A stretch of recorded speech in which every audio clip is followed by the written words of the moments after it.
dhiira farda lolu sabboona faaya goota galee kooni hin beeku sodaa lolee cabsee bullee seegala rabbitu eega malee dhiiratu dhiira farda lolu sabboona faaya goota galee kooni hin beeku sodaa lolee cabsee bullee seegala rabbitu eega malee. Sabako yaadadhu sirna abbaa gadaa deemsa garaa fagoo imala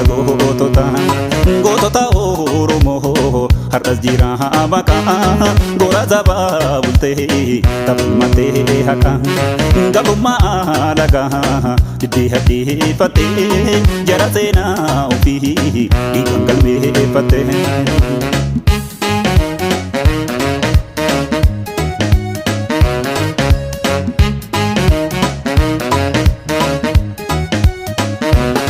Seelaan tarteen qabuuta bakkooko namatu keessa deeme malee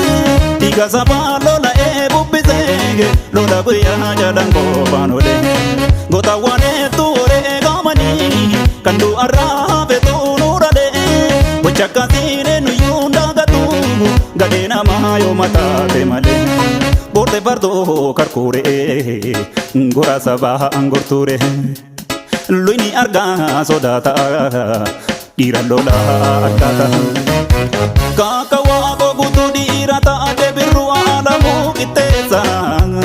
dhiiratu dhiira sanii gootatu goota sanii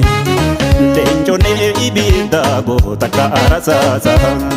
eemukuree maganii sabaaf horee gamanii kaaka jaarra gata goota shubbeetu abishee garbaati dhiiratu dhiira sanii gootatu goota sanii dhiirran seenaa qabduuf jiwaan sabaati eemukuree maganii sabaaf horee gamanii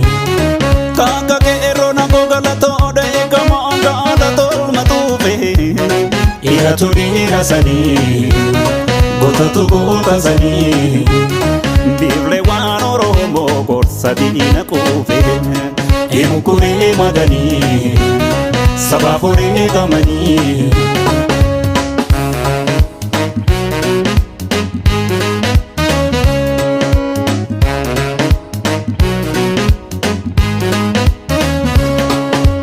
Dhiiratu dhiira farda lolu sabboona faaya goota galee gooni hin beeku sodaa lolee cabsee bullee seegala rabbitu eega malee. Dhiiratu dhiira farda lolu sabboona faaya goota galee gooni hin beeku sodaa lolee cabsee bullee seegala rabbitu eega malee. Didee falmee bulee diinaan jilbiifannee naman tokkotu hidhaan ka'oolirraa namne tokkummaa Oromoo diinatu nu ragaa lola Oromoon cabsuu jedhan dubbii haqa akka kanaan turree kan dabree yaadata dhiiroo seenaa ofii akka jabeeffata.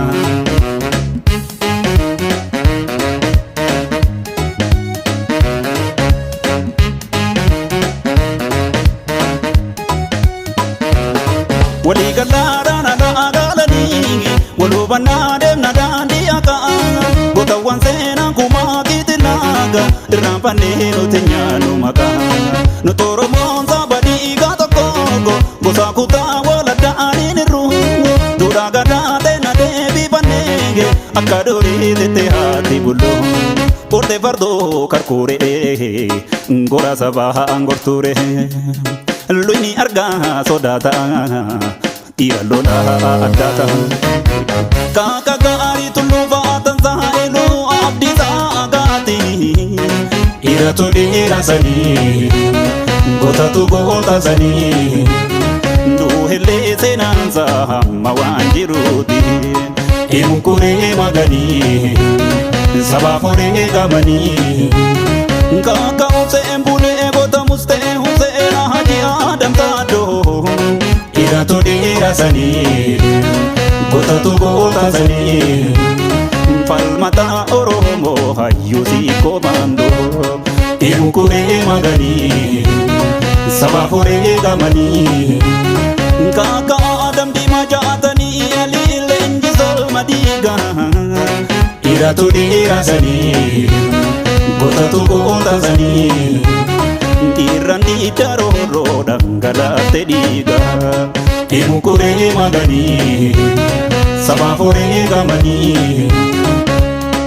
Bakkalcha barii barraaqaa qaanqeebsituu haqaa boona hundee kushi boja'a alagaa jeneraal Taaddee Birruu jeneraal Waaqoo Guutuu goota Afrikaa bahaa leenca walaa bu'aatu mancaasa gabrummaa doonii bilisummaa akka Kadiir Waaqoo harannaa bulluqtu karaan kana Kadiirii jedhantu ana galaateessantu tana jedhee itti dhaadatee goota diina lafaa haqee mucuqii akka Haajii Shupheetu saaqeerransa diina buqqisa yookaan hin gallataa hin boohinaa cadhisa arraan seenaa dabalee jiitiriin aarsee lola gaafa maraaroo qallummaa shifaa taloltee lolchiifte galatoo lamaatifa Leenca galatoo xuufee goota galatoo eekama dhiirran akkasiitiin Oromoon beekama sanyiin gootaa gootuma yoom diinaaf gabrooma murataa musxee useen leenca adamii diimaa har'as goota qabna kan diina reebee iddu dhoowwataa roorroo rarraasu gooticha lammii gidduu kaabaan ta'ee kibbaan lixaaf baha biiftu danqa lafateenna taakkuun takka leencittu tokkummaa lammii koo tokkummaan hacimtu dhugaan halaalistu